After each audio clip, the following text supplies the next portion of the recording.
and welcome. We have quite an adventure for you today, so I hope you're well rested.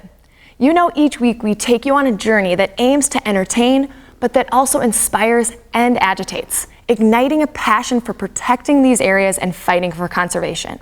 Whether it's on skis, on bikes, or simply hoofing it, you need to get out of the house, away from the car, and you need to explore. Our first adventure today is a canyoneering trip into Eardley Canyon, San Rafael Swell. And while technical, it's a good introduction to the first step beyond hiking. And for those of you who will never rappel down a cliff face, we will be taking a walk into Mullen Reef later in the show. This is also in the San Rafael Swell and home to thousands of Indian artifacts and artwork. We will visit some petroglyphs and pictographs that are estimated to be over 1,500 years old. But this is not just a walk among the rock art. There's a reason we are visiting Mullen Reef. It's because parts of Mullen Reef have recently been leased for oil and gas development. We want you to watch and see if you agree. Hands off Mullen Reef. But first, Eardley Canyon. Come along for a canyoneering adventure. Warning. The following is for entertainment purposes and for an overview of Eardley Canyon. This is not a guide or a technical how-to video. If you'd like to have an adventure on this trail, we recommend a professional guide book and even a guide service.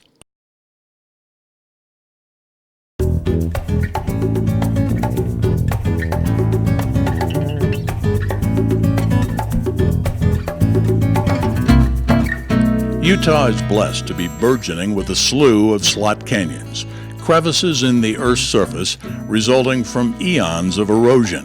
A swelling of the earth in this area millions of years ago, followed by the effects of wind and water, carving the soft sandstone, creating winding caverns dotted with pools of murky waters.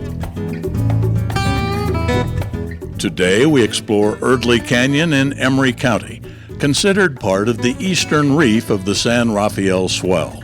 This trail is on federal BLM land, or Bureau of Land Management, which means it's owned by every U.S. citizen.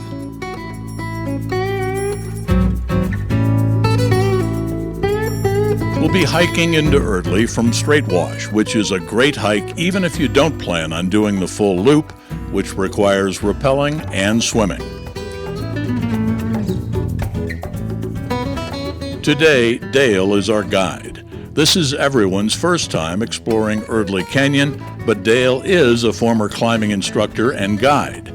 And because most of the folks have never rappelled before, he's recruited Kayla from the University of Utah climbing team to check gear and follow behind. To get to the trailhead of Eardley Canyon, follow the general direction to Goblin Valley State Park. From Interstate 70, head south and drive about 11 miles, cross a tiny bridge, and take an immediate right on a dirt road, which will go for about 4 miles to the end of the road. An all-wheel drive vehicle is adequate if care is taken. Today we'll be exploring the lower half of Eardley Canyon. There's a longer version of the hike from the head of the canyon that takes 2 days and is an alternative to our one-day excursion.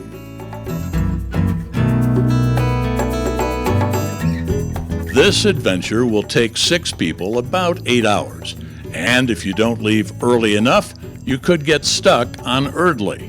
While summer may be too hot for some, it's nice when you're in freezing pools of water to have a hot summer day.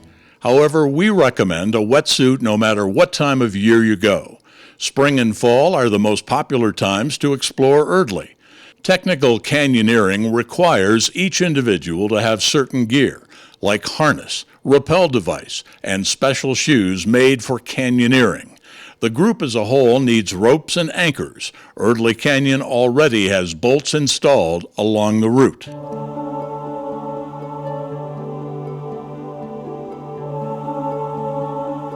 Always wear sun protection and go for material that dries quickly. There are guidebooks at the local towns like Green River, Castledale, and Huntington.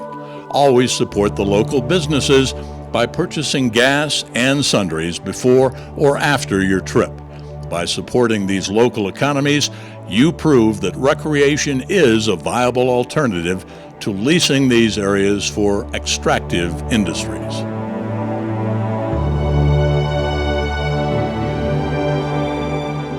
Don't kid yourself. Have an idea of your own capabilities. If you're not prepared mentally and physically for this type of adventure, you could put yourself and your group in jeopardy.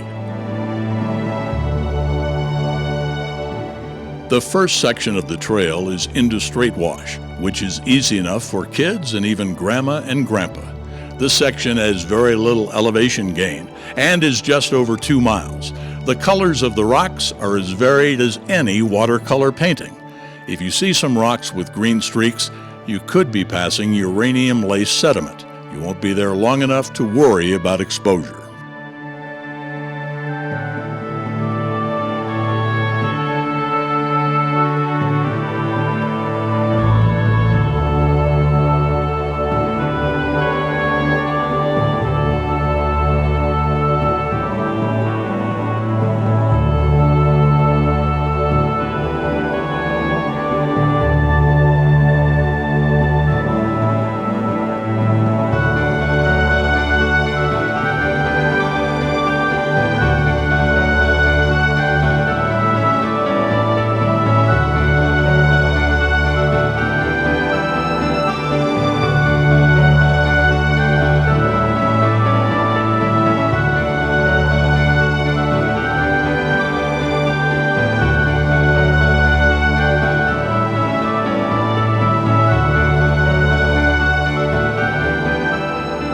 Pay close attention at the next section, looking for the bottom or exit of Eardley Canyon on your right.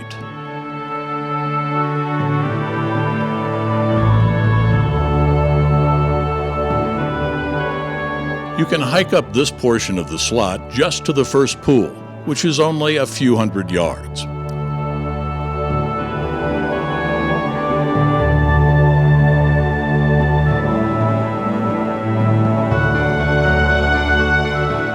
To proceed on our loop, we retreat back the canyon about 50 yards and start our climb up the face of the reef, which we'll call the second section of the adventure. This 2,000-foot climb follows the eastern lip of Eardley Canyon and offers some of the most amazing vistas of the entire trip.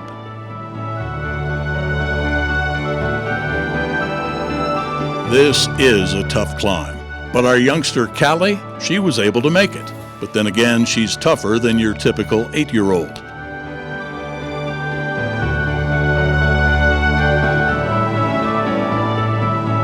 It can take up to 90 minutes for this second section.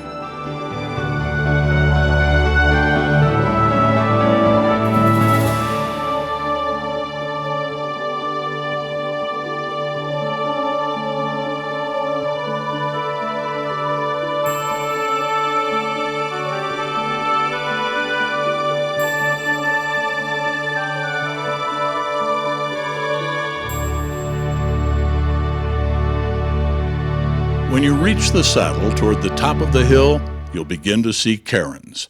These cairns will lead you to the third section of the trail, which is an 800-foot Class 3 scramble to the bottom of the canyon. The gully is very steep, with lots of loose rocks. For the older folks with bad knees, this is the toughest part of the hike. Keep following the cairns as they traverse down the slope.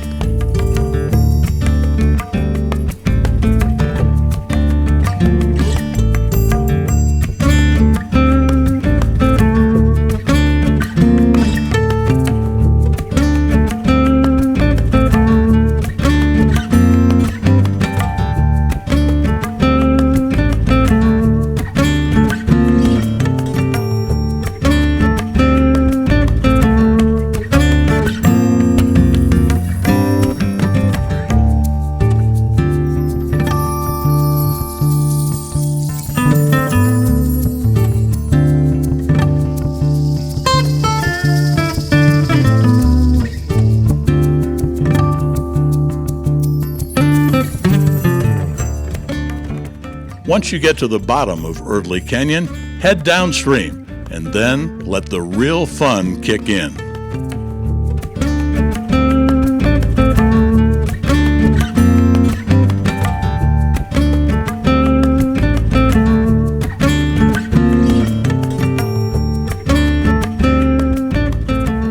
Recent rains for sure translate to wading through several pools in the beginning.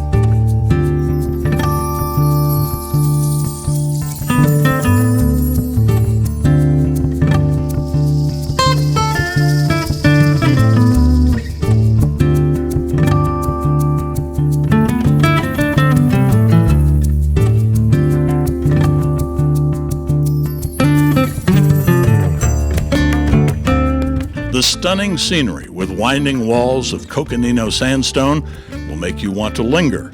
Our group must stay moving because we are many and light on experience.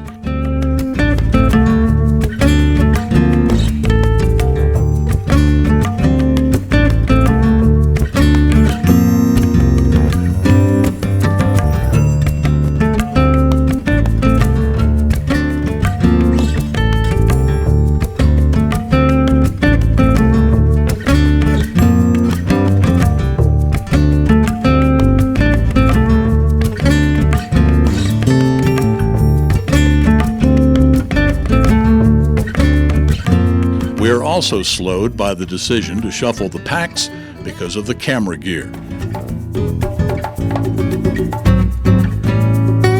This is where a big dry bag is useful as part storage and part flotation device paddling across these pools. There are 6 rappels in this part of the slot, or 5 if you want to be daring without a rope on one of these drops. None are more than 50 feet, and using a little teamwork, everybody gets down safely.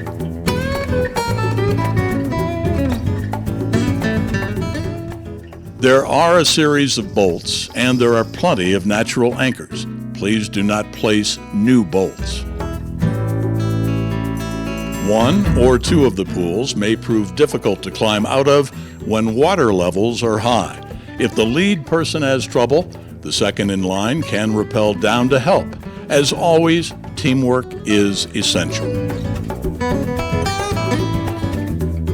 The rewards of this difficult last section is in equal proportion to the effort that it demands. Half the group begins questioning their decision-making when first presented with the idea of exploring Eardley Canyon. But as the group arrives at the last rappel and the voices of the hikers can be heard below, beckoning us onward, the challenge seems for sure worth it. Of course, when any adventure ends, the pain subsides, but the memories persist. Eardley Canyon, just one more reason to appreciate our public lands in this spectacular place we call Utopia. Eardley Canyon, quite the adventure.